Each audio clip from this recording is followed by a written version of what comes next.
Good morning. Yesterday I talked about Morgan Johansson, the Minister of Justice here in Sweden, a feminist, a socialist, and he's very tiny. I don't have a problem with small people, I just mention it. He's very, very small. Right. He's now in a verbal fight with this Polish politician, a woman.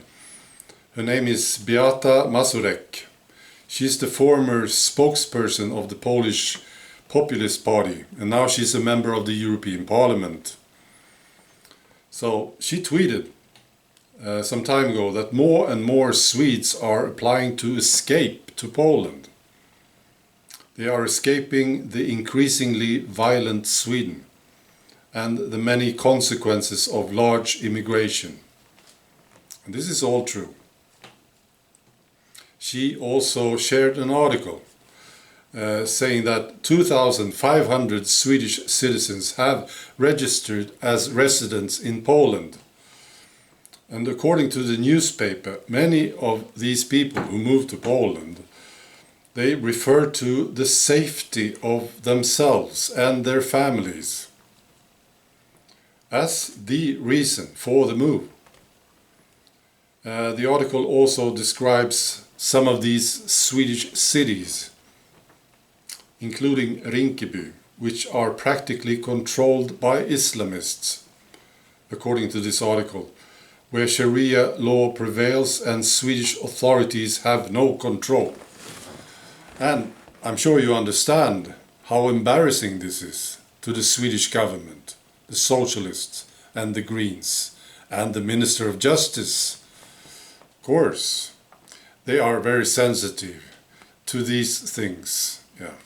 So, Morgan Johansson, this tiny guy, he was triggered and responded, and he said, yeah, all right, so this is what he said. It is totally out of the air. This move of people goes in the other direction.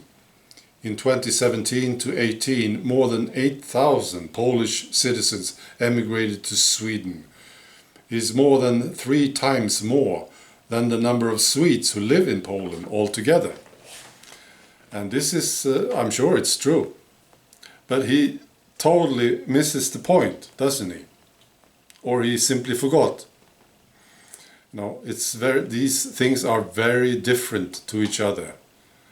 The Swedes moved to Poland to be safe, you see.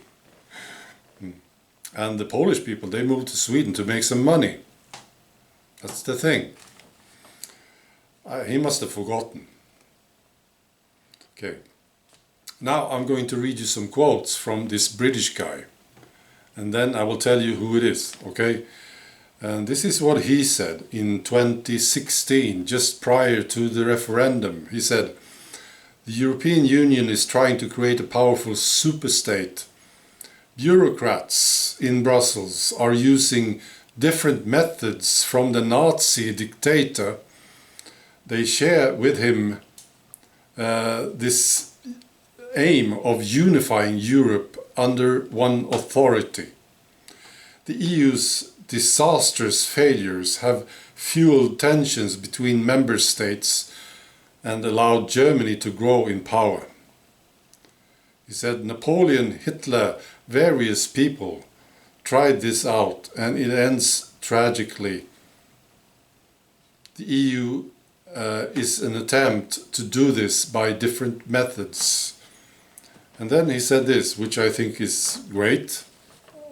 He said he was urging the British people to be the heroes of Europe again. Set the country free and save the EU from itself by voting to leave in the referendum. This is Boris Johnson. This is what he said in 2016. And I totally agree with him, especially on this one. The British people to be the heroes of Europe again. It's your destiny. You have to show the way. You have to show the rest of us how to do it. You have to save Europe. It's your job. Yeah. You can't get away from it. You have to do it again, as you did in the past. Yeah. So this is very good. Boris Johnson, I'm so happy that he's the PM right now. Of course I'm worried. You know, things happen in politics, but I think his heart is in these words. So now it's just a matter of convincing the others. I'm hoping for Boris Johnson to do this. It would be fantastic if the UK left without a deal by the end of October. That would be a time to celebrate. Yeah. And about Morgan Johansson, the very small Minister of Justice. You know, I have a policy. I don't hit small people. I don't. I will not hit this guy. You know, I will not slap him around. But I will do this. I will invite you, Morgan Johansson, here, and I will have a talk. We will have a talk. I have some questions to ask you. Yeah. Maybe we can talk for 15 minutes or so. Okay. That's all. Be good. Bye.